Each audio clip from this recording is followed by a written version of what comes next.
How do leprechauns earn their gold? Collecting teeth, making shoes, growing potatoes, or picking pockets? I don't know, but I'm wondering what this accent is you've got going on over there. I'm Mitch. And I'm Missy. We're co-workers. He's the boss, and we're married. And she's the boss. Together, we host Good Faith Weekly, a podcast on faith and culture. What could possibly go wrong? Tune in and find out. Missy. Welcome to Good Faith Weekly. On this episode, Missy and I are going to catch up. We just got back from Austin, Texas and South by Southwest, and then we're going to celebrate St. Patrick's Day. So stay tuned. It's going to be a good episode. Hey, Good Faith Weekly listeners. We've got an incredible opportunity coming up April 25th through 26th of this year. The Birmingham Montgomery Civil Rights Good Faith Experience is right around the corner. Join Starlett Thomas, Bruce Gorley, Missy Randall, and myself as we retrace the steps of those who made history and nurture a faith that moves us all forward. For more information, go to goodfaithmedia.org and click on Experiences.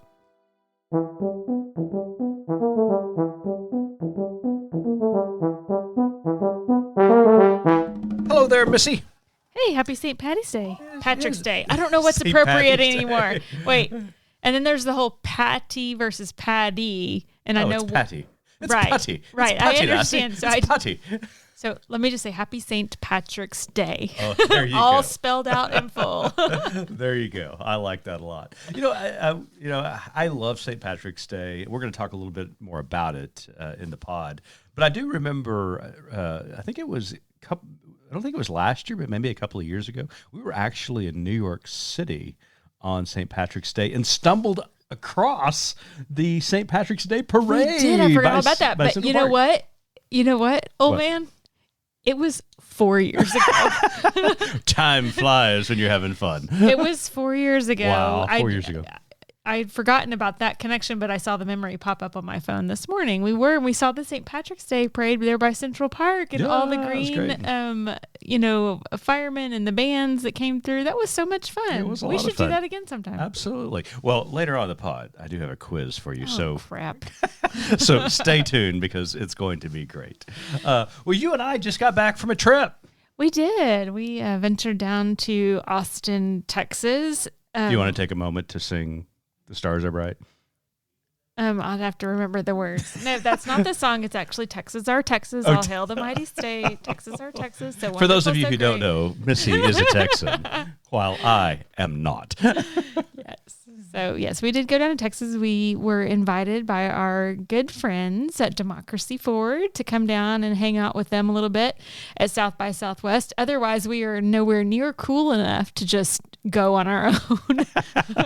No, because that was a really cool place. When other cool friends invite us, we tag along. We're neither cool enough or weird enough. No. Well, I don't know about maybe weird, but so we'd never been before, but we gladly accepted an invite to see some of our friends, and it was such a fun experience. I loved getting to kind of see what it was and how it works. I think we'll be confident enough to go again next year 100%. In more of an official capacity. 100%. What was so exciting to me just about the entire atmosphere was we attended a couple of panel discussions, in particular a panel discussion put on by Gen Z, and it was called United Jam. And it was just Unified Jam. You're right. That was the whole day event. Right. And there were different panels. It was just really great. And I was just so inspired by these Gen Zers who are doing incredible work. I've said it since our kids are both Gen Z, which then is a whole other, mind. You know what? When you're sitting there looking at these incredible changing the world kids on the stage, and they're younger than your own children. But I've long said about our kids' age group, they're rock stars. Every single one of them I've come across, and it would make me so upset when our kids were in middle school and high school, and you hear, the older population, the trope of, they're lazy and they don't want to work hard and they don't want to do anything. And I just wanted to say, come walk a mile in my kid's shoe on any given day, Right. and see, and their friends, and see what all they're doing and how hard they're working. And now that has been channeled for a great swath of them into activism and into, civic engagement. And it's just incredible. We heard stories of young people registering thousands and thousands of voters, raising over $2 million for reproductive rights. They're campaign. running for office now. Yeah, And running for office. They're finding their platform, and they're finding a stage in social media, and they're just like, we're done waiting for other people to open doors for us. We're just going to do it ourselves. And I admire so much their tenacity and their energy and their brilliance. Honestly, Yeah. I learned so much from them. And, you and I were talking about, here at Good Faith Media, we try to amplify voices.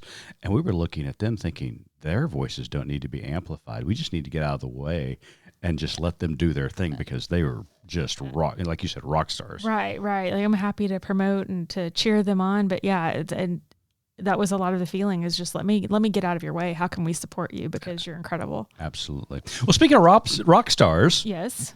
We saw a star in a restaurant in Austin. We saw a few, and then we saw people. We're in a hotel where all the who's are staying for South by Southwest, and if they're not a recognizable celebrity, that they're the Hollywood movers and shakers. Sure. They're the office guys. They all just kind of have that Right. look. But yes, we were sitting in a restaurant in the hotel having a snack, and there's tons of people around. First of all, I'm oblivious to people, right? Am I right? No, you're absolutely right. And so you said, hey, look over there. Look at the bar. You see who that is? And I didn't really know who that was. You said, oh yeah, that's a Joe Schmo. I don't know. It's a middle-aged man, Wow. Another one. Well, this wasn't just another one. It was Kiefer Sutherland. Kiefer Sutherland. So I was like, I wouldn't have recognized him.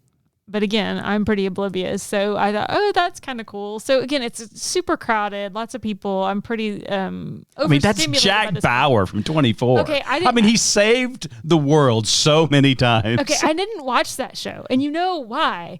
I don't like to watch things where the clock is running out, because the clock is stressful for me. Well, it's always running in your head. It's always running in my head. So I didn't watch that show, but I know it was well loved by everyone else in the world except for me. So anyways. And he was actually great. We kind of watched him interact with people. I didn't. You did. Well, okay, he was sitting at the bar talking to some folks and having a drink, and people kept coming up to him because, it's, Kiefer Sutherland.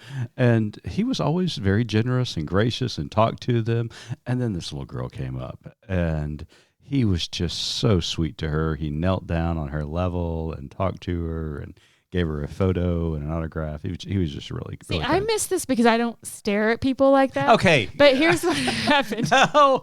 Okay, you tell your version. We were sitting in the restaurant, and you just kept staring at him. I'm like, okay, Mitch, that's Kiefer Sutherland. Like, stop. That's so rude. I was kind of embarrassed.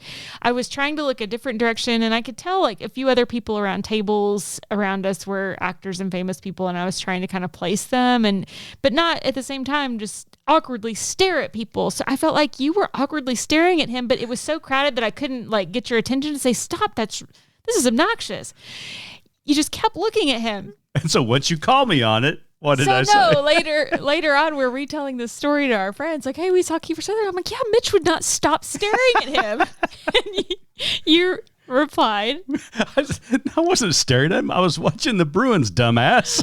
Hey, the hockey game was on television above his head. Which is true. There was, and it didn't make the connection. So you had said that day the Bruins were playing at noon, and you really wanted to watch the game. So you were apparently watching the game, and the whole while I'm like super uncomfortable because you're just. I thought you were staring at Kiefer. You were starstruck. I was starstruck with it. Like Kiefer, which you kind of were, but the Bruins were playing. Again, it's Jack Bauer. So, but there's also the Bruins. That's more important. Absolutely. So, hey, speaking of starstruck, have you ever been starstruck in your life? Honestly, the first time I ever remember being starstruck was honestly this weekend. So I know. Really? Yeah. Every morning when you wake up, I'm starstruck by you. When I walk out Absolutely. of the bedroom, it's like, absolutely no. When we walked in early for a panel that we were supposed to attend for our friends with our friends at Democracy Forward.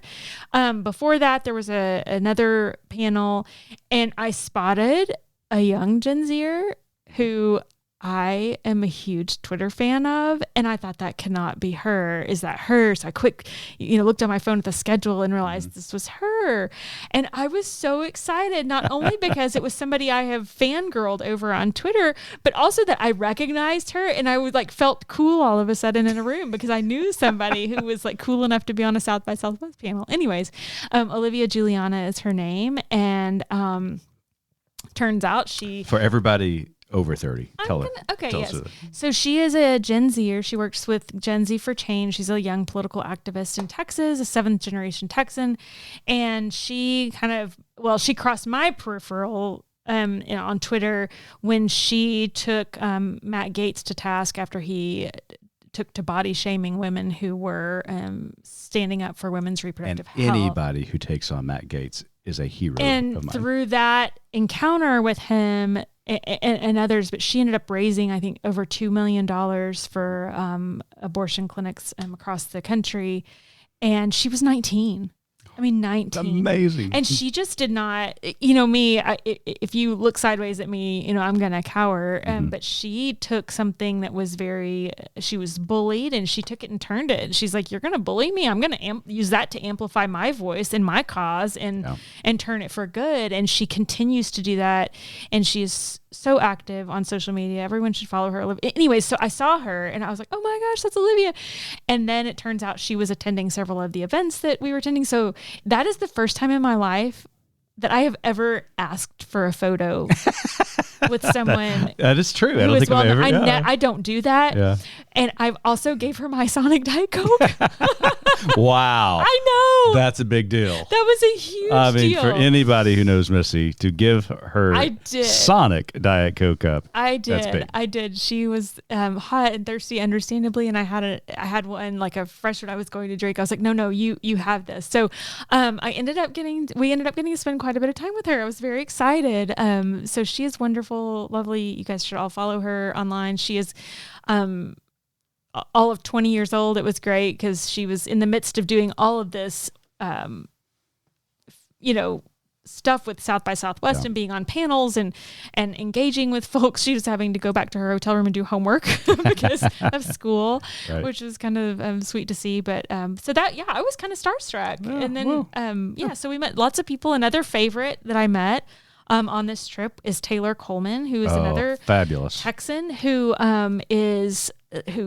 during COVID, she was living in DC and ended up moving home to stay with her parents. I may get some of the story wrong, but I think we're pretty safe to say there's not a ton of Gen Zers who are going to listen, who are in our audience that are going to... You never know. If you're a Gen Zer and you want to call me on some of my facts about all this, Shout out to Callie Chisholm, by the way. Yeah, please do, because I would just love to know that there's some Gen Zers that listen to Of course, she gets paid to listen to this.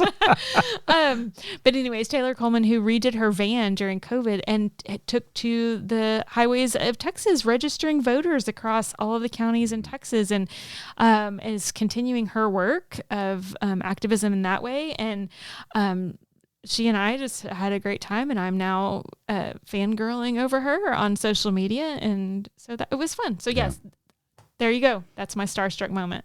Absolutely. Well, I saw it firsthand. It was amazing. Thanks.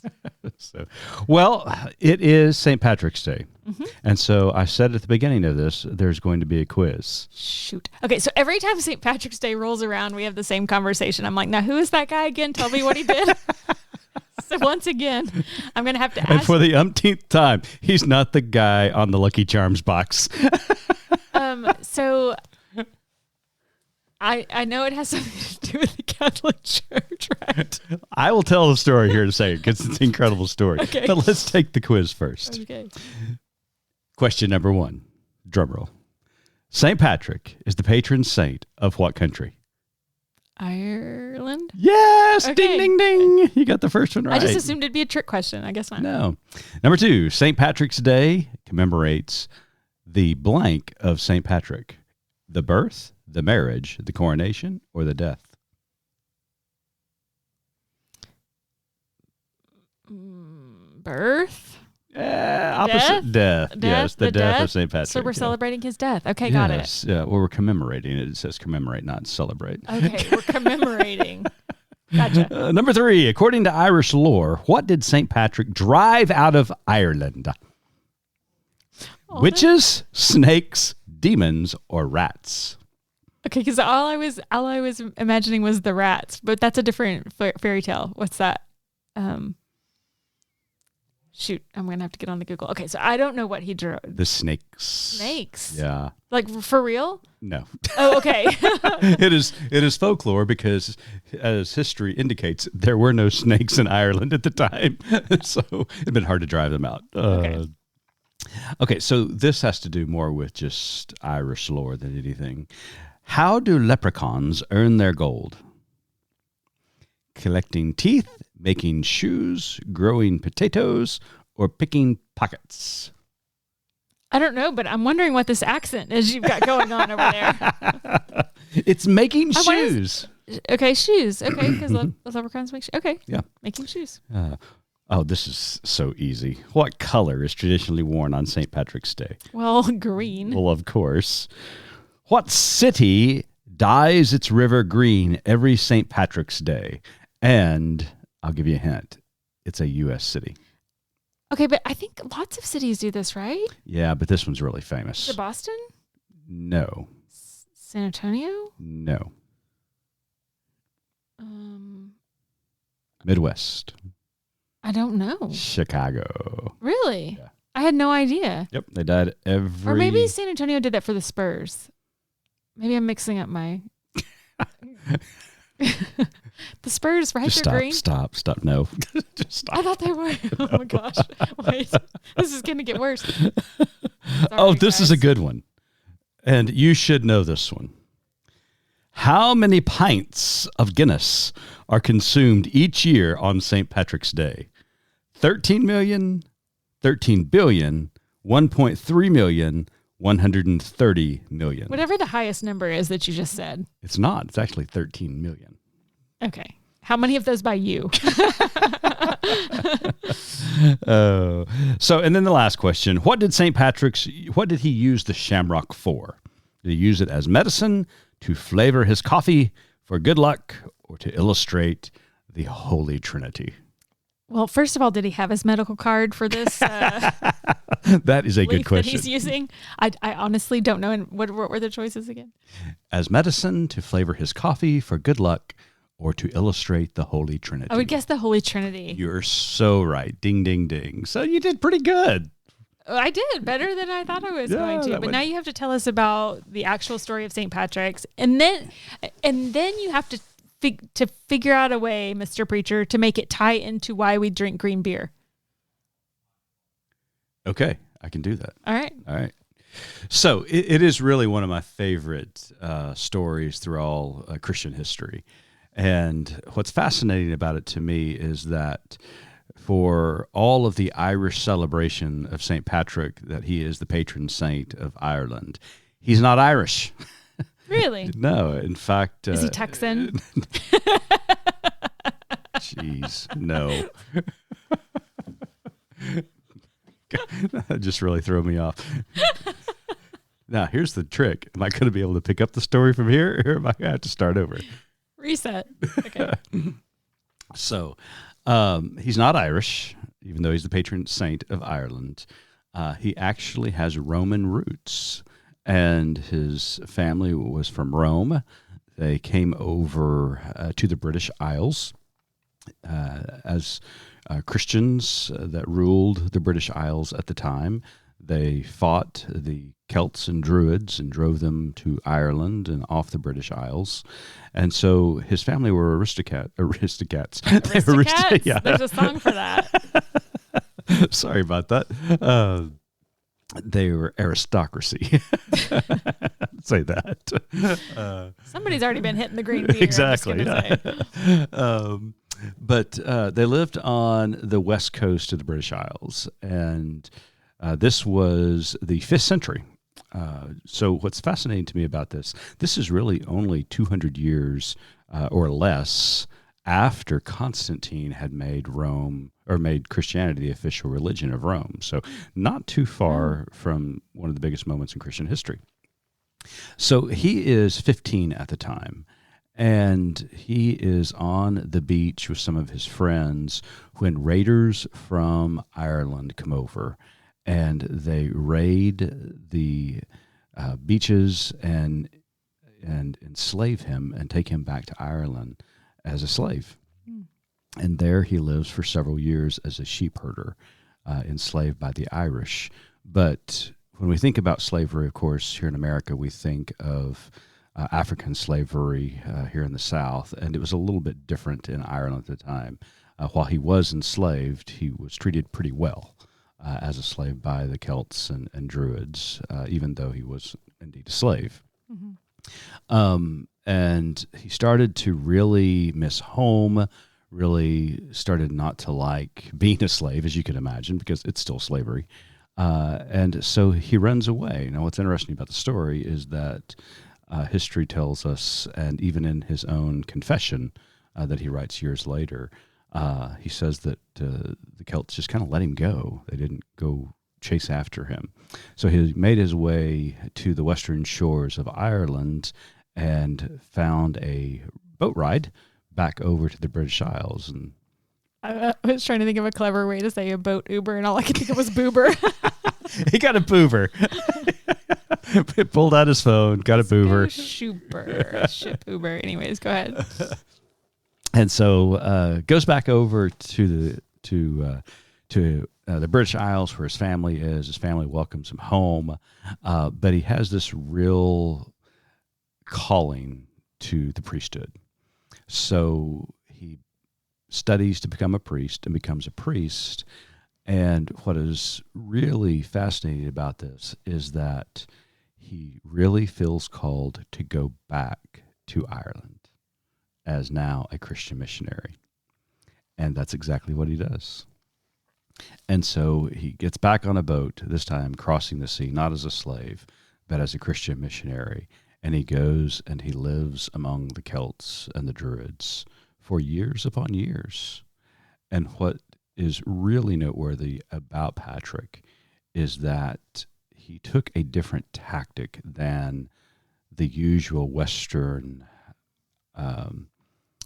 confrontational evangelism that was often used in conquering Europe. Mm-hmm.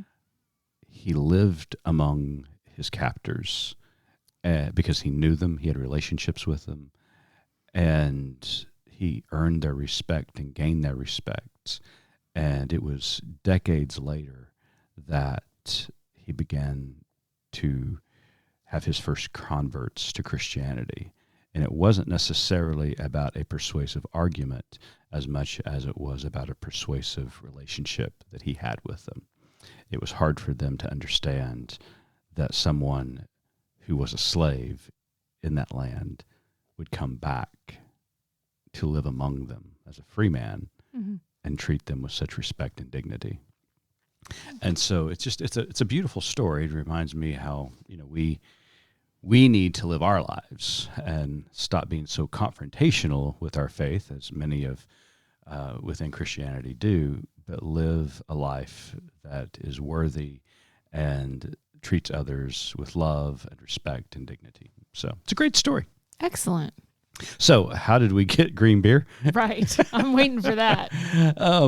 I don't know. I mean, all I know is that Ireland is beautiful in the spring and summertime, and the hills are as green as you can imagine. So we drink green beer on St. Patrick's Day in honor of St. Patrick and the work that he did. Absolutely. So lift a pint today. We will. I will say that it's just us today. Unfortunately, our interviewee is under the weather and going to be on in a few weeks. We are working on scheduling some of the fantastic people we met down at South by Southwest to come on and talk to us so that our listeners can learn more and become fans of these young change makers as well. Yeah, and we've got some great guests coming up, and a couple of authors. One I know you're really nervous about from Baylor University, John Singletary, who's the dean of the School of Social Work down there, because he's got a new book coming out about the Enneagram. Enneagram, and you and I are big not, argument. Not Enneagram folks. We've managed to avoid it, and we have so many people who think they know what we are. I know, and they're confident about it, and some of them think we're different numbers. I know. So anyways, we're gonna have to find out our Enneagram number, and we're gonna talk to John Singletary. I'm excited about that. But yeah. So we've got some great guests coming up, and hopefully we'll be able to introduce you to some of the folks that we did meet at South by Southwest, and talk about the incredible work that they're doing as well. Absolutely. So it's a short one this week, folks, but we hope that you have a great St. Patrick's Day and a wonderful weekend. Absolutely.